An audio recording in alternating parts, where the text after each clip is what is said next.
আসসালামু আলাইকুম। আজকে তৈরি করব খুবই মজাদার এবং সহজভাবে তৈরি করে নেব আজকে মজাদার একটি নাস্তা রেসিপি। আজকের নাস্তাটা তৈরি করব ঘরে থাকা আটা দিয়ে।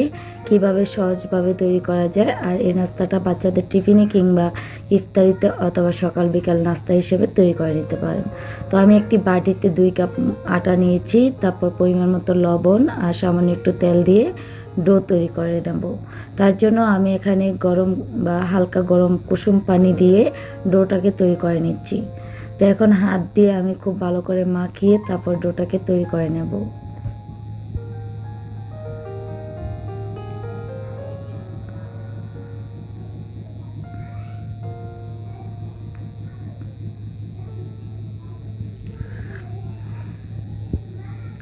আটার ডোটা আমার তৈরি করা হয়ে গেছে। এখান থেকে আমি ছোট ছোট করে ডো তৈরি করে নেব রুটি বানানোর জন্য।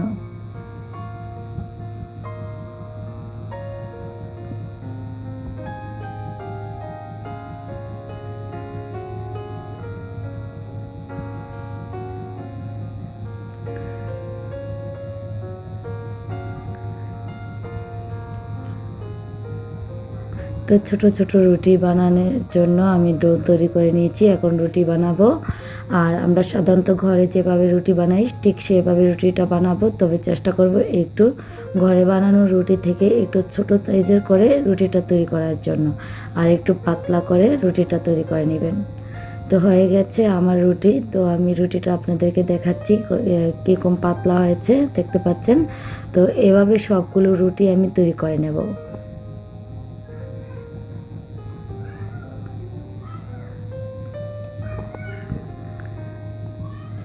সবগুলো রুটি বানানো হয়ে গেছে। এখন আমি তাওয়ার মধ্যে এগুলো ছেঁকে নেব। তো রুটিটা আমি এক একটা রুটি করে এভাবে হালকা করে একটু তাওয়ার মধ্যে ছেঁকে নিচ্ছি। তো পুরোপুরি রুটিটা হওয়ার জন্য অপেক্ষা করব না, অল্প হয়ে আসলেই রুটিটা উঠিয়ে নেব। এভাবে করে সবগুলো রুটি আমি অল্প অল্প করে ছেঁকে নেব।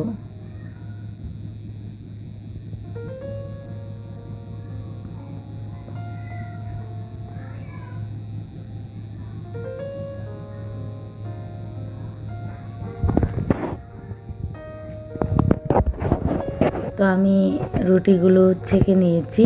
এখন আমি রুটির ভিতরে যে পুরটা দেব সেটা তৈরি করব। তার জন্য আমি এখানে একটি ফ্রাই প্যানে তেল দিয়ে দিচ্ছি পরিমাণ মতো। তার মধ্যে আমি দিয়ে দিচ্ছি পেঁয়াজ কুচি। অনবরত নাড়াচাড়া করে পেঁয়াজটাকে একটু ব্রাউন কালার করে নেব।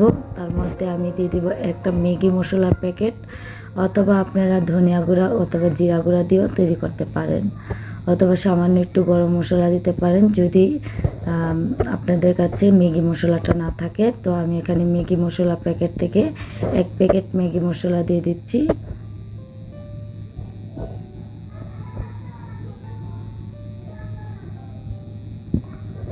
পেঁয়াজটা আমার হয়ে গেছে। এখন আমি ম্যাগি মশলাটা দিয়ে দিচ্ছি।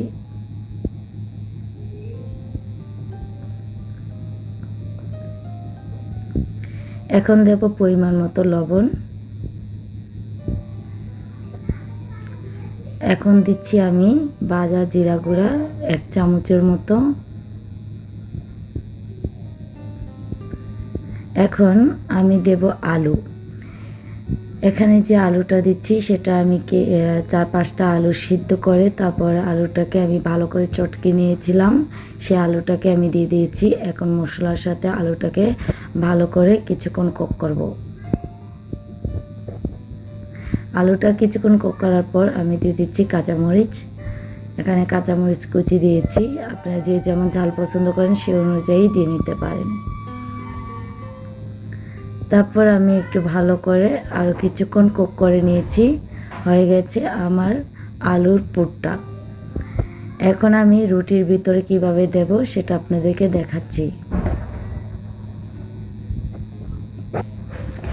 তো আমি একটি রুটি নিয়েছি, আগের থেকে যে আমি ছেঁকা দিয়ে নিয়েছিলাম সেই রুটি থেকে একটা রুটি নিয়েছি।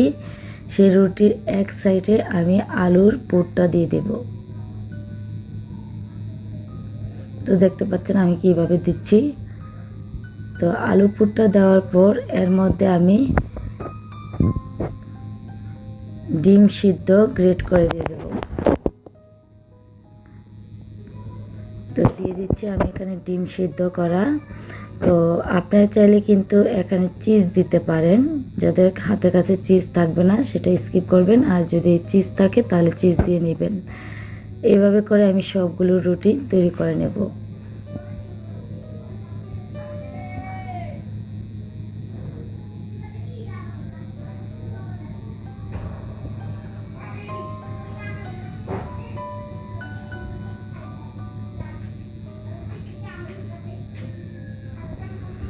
এখন একটি তাওয়ার মধ্যে সামান্য পরিমাণ তেল দেব।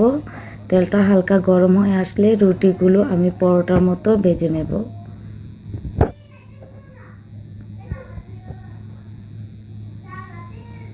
এখানে আমি 2 পিস দিয়ে দিচ্ছি। দেওয়ার পর এক পিঠ হয়ে আসলে আমি উল্টিয়ে দেব।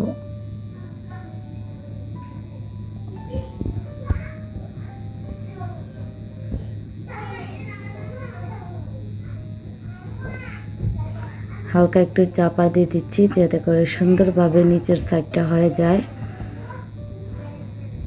আমি উল্টিয়ে দিচ্ছি। তো হয়ে গেছে আমার মজাদার আটার নাস্তা। দেখতে পাচ্ছেন কত সহজে তৈরি করে নিয়েছি, আর এটা খেতে খুবই টেস্টি হয়। আপনারা বাসায় ট্রাই করতে পারেন।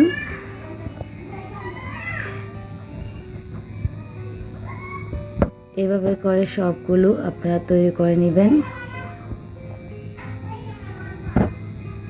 হয়ে গেছে আমাদের মজাদার নাস্তা।